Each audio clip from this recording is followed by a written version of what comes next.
What happens when the place you're from doesn't really feel like it belongs to you? And what if, instead of ignoring that discomfort, you dare to ask why?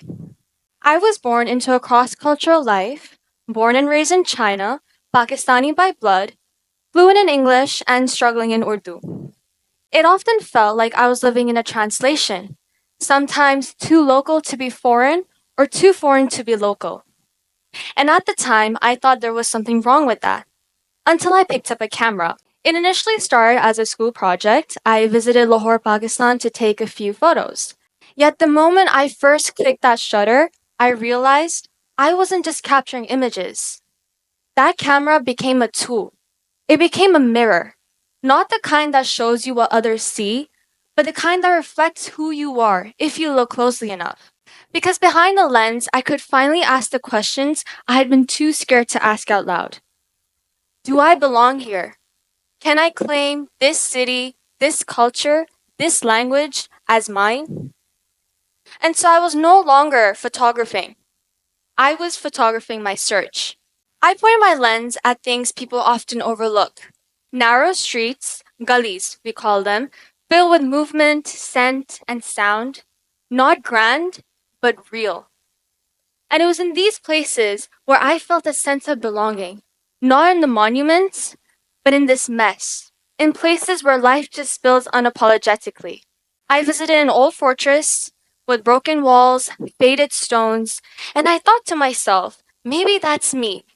Cracked between two different cultures, yet standing where I am today. Showing strength and resilience. And in doing so, some images also challenged me. Not because of what they showed, but because of what they revealed.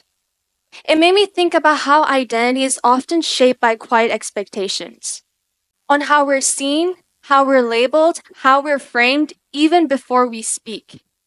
My lens exposed the silent paradoxes and the strings of tradition which do guide us, but restrict us on who we become.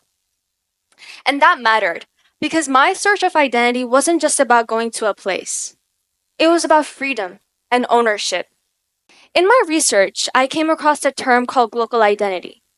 This refers to people who are shaped by global experiences, yet still feel a deep connection to the local and ancestral culture. This was finally the language that I was looking for. That I wasn't less Pakistani just because I lived somewhere else. I was just part of a changing global story. But identity isn't something which comes so easily. It's always hard. In another research, I came across an article which talks about hybrid identities and how hybrid identities often feel fragmented. But self expression, especially through art, helps stitch those fragments together. So I wasn't waiting anymore for someone to tell me whether I was Pakistani enough. I am now trying to write my own story.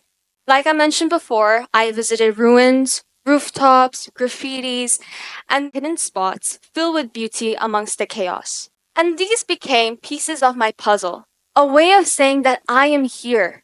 I do belong here. Even if I came late, even if I speak clumsy Urdu, I am here. And that's what this stage is for, daring to ask the questions that you're too scared to say out loud. So here's mine. Can you belong to a place you weren't raised in? My answer is yes. But you have to see it. You have to claim it. You have to put yourself into the image and create your own story. So in the end, I just didn't bring back photos. I brought back truth. That identity is not just a passport or a language score. It's something personal. It's something you build moment by moment, frame by frame. And to whoever feels like they're stuck between two different cultures, here's what I'll say. You don't have to pick one. You can belong to both. You can hold up a camera or a mirror and say to yourself that I see myself now, clearly, and that is enough. My name is Haslina Atif. Thank you for listening.